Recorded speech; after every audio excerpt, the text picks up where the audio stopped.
and that comes right from the government services, comes right out of Border Patrol. Take a look at that. So that arrow is the lowest amount of illegal immigration ever in recorded history into our country. And then the worst president in the history of our country took over. And look what happened to our country. Probably 20 million people. And you know, that's a little bit old, that chart. That chart's a couple of months old. And if you want to really see something that's said, take a look at what happened.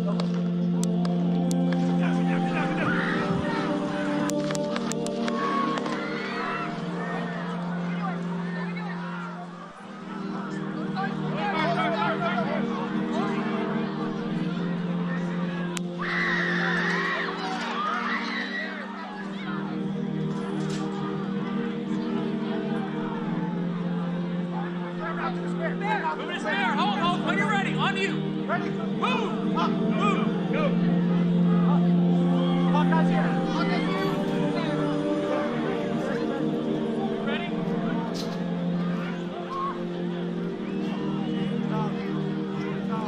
Okay, we are watching live at a rally in Butler, Pennsylvania, where former President Trump was speaking on the stage.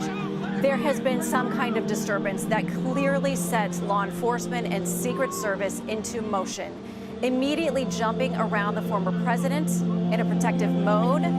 The crowd has been screaming. They are standing by. You can hear some voices there saying, "Are we ready to go? Are we ready to go?" We are looking at President Trump. This does not look good. I'm going to be honest with you, from what we can see right here, it looks like they are attempting to move him out, that he may have been injured. He is holding up his arm.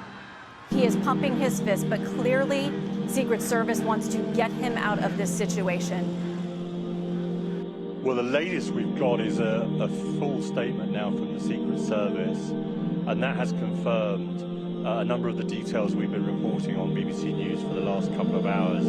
They say there was a shooter who was on an elevated position outside the farm show ground where the rally was taking place. That tallies with what our eyewitnesses have been telling us. They say that two people are dead. One is the shooter, one is someone who was inside the crowd, and two other people are now critically injured and presumably in hospital.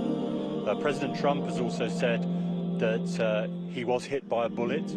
He says it tore through the skin of the upper part of his right ear. And if you just think about that for a moment, that means it is inches, an inch away from going in his head. So that is how close the former president came this evening to getting a bullet in the head. So this is incredibly shocking developments, incredibly shocking news here on the ground. President Trump has also extended his condolences to those people who have been injured and died. He's also thanked law enforcement for their rapid action, and you can see from the video that they order him to the ground as soon as the shooting starts, and then they pile on top, which is what they're trained and paid to do, to put their bodies between him and the bullets. That's what they do. And then they took him away. We're hearing from his campaign, of course, that he's fine. His sons have been on social media as well, saying Donald Trump Jr. has spoken to his father, says he's fine. Eric Trump has talked on social media as well.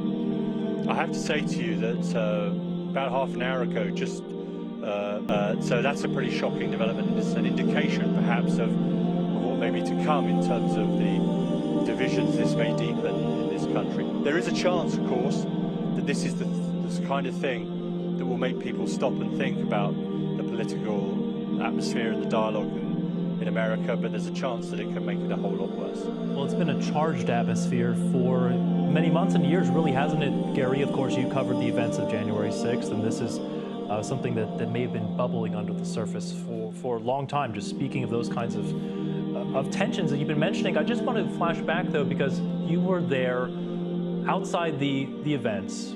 When you heard those shots, you spoke to people that were obviously inside. Can you just walk us through and kind of help us understand what those moments were like?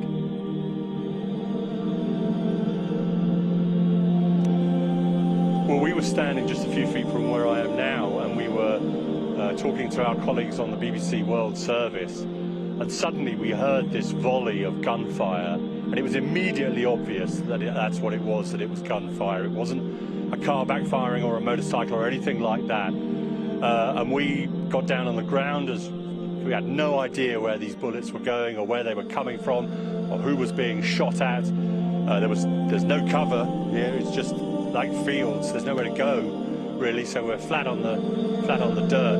And then people started streaming out of there, you heard screaming happening, and we started to speak to people as they came out. We spoke to a number of people. Some were very emotional, some were very angry. One guy, in fact, here on BBC News tried to stop us telling you what was happening, telling the world what was happening, and we had to try and explain to him live on air that this is what we do, this is what we try and do. We try and explain the world to people in the best way we possibly can. We had another eyewitness who said that he'd been just outside the perimeter, and he'd come down after a party with some friends to listen to the rally. They didn't have tickets or anything, and he'd seen a guy climbing onto this single-story building, which is to the right of the stage as Donald Trump was on it. It has a white roof, and he said he saw this guy climb onto this roof with a rifle and try.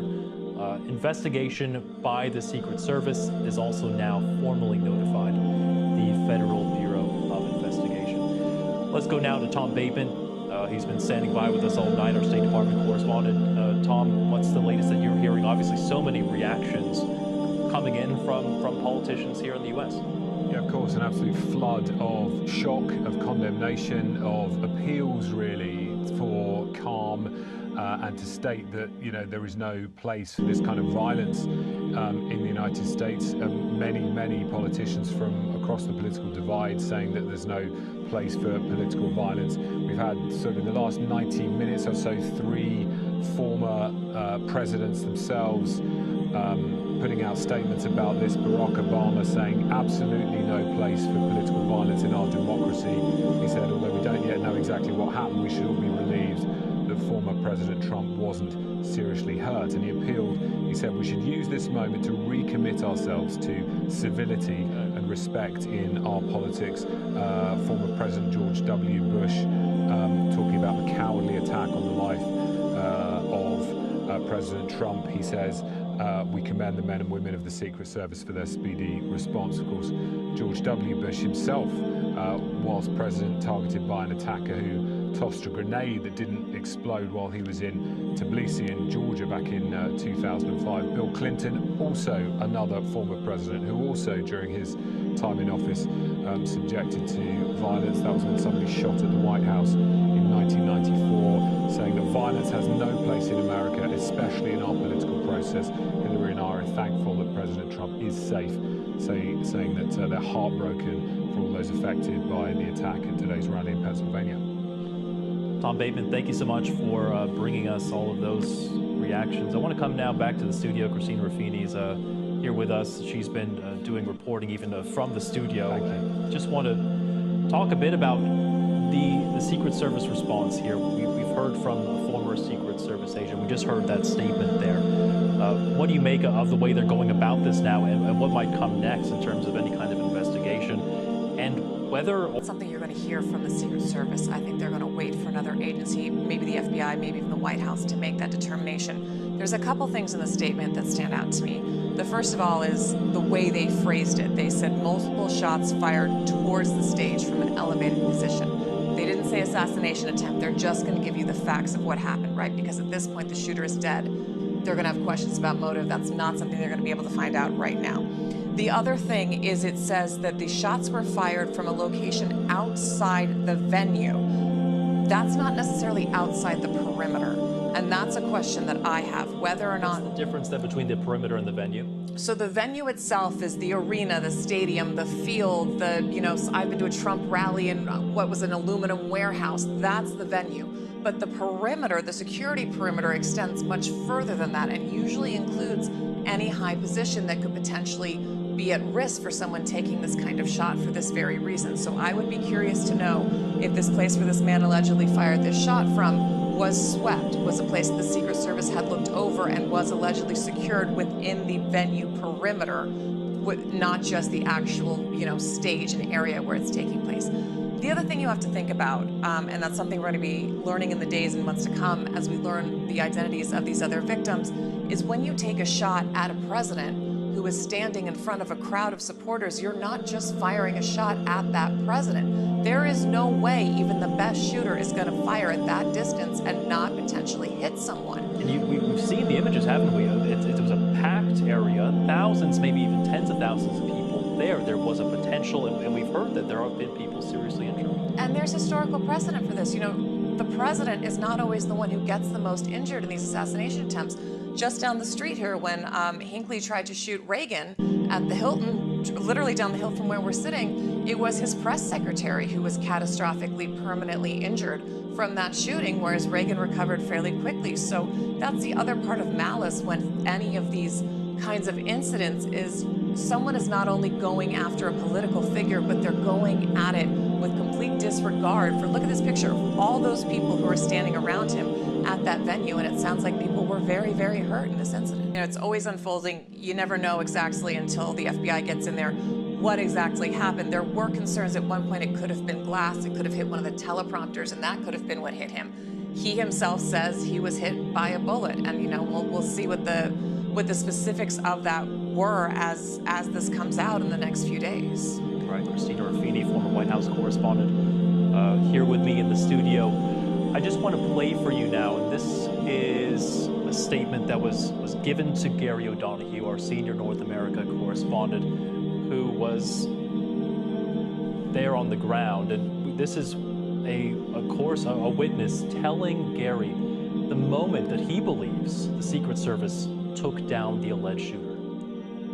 So we had a party here all day. You can see behind us the Brickles Farming Greenhouse here. We had a party. And we all decided, hey, when we hear Trump up there, we're going to walk up through the field, stand by the trees up there under the shade, and watch and listen to the rally, right? We couldn't see him, but we could hear him. So we walked up, and probably 5 to 7 minutes of Trump speaking, I'm estimating here, I have no idea, but we noticed the guy crawling, bear crawling up the roof of the building beside us, 50 feet away from us. So we're standing there, we're pointing at the guy crawling up the roof. And he had a gun, right? He had a rifle. Right. We could clearly see him with a rifle, absolutely. We're pointing at him. The police are down there running around on the ground. We're like, hey man, there's a guy on the roof with a rifle. And the police were like, huh, what? Like they didn't know what was going on. We're like, hey, right here on the roof, we can see him from right here. We see him. He's crawling. And next thing you know, I'm thinking to myself, why is Trump still speaking? Why have they not pulled him off the stage? I'm standing there pointing at him for 2 or 3 minutes. Secret Service is looking at us from the top of the barn. I'm pointing at that roof, just standing there like this. And next thing you know, 5 shots ring out. So you're certain the shots came from that guy on the roof? They were looking at us the whole time when we were standing by that tree. Could they see binoculars? Could they see it? Probably not, because the roof, the way the slope went, he was behind where they could see. But why is there not Secret Service on all of these roofs here? This is not a big place.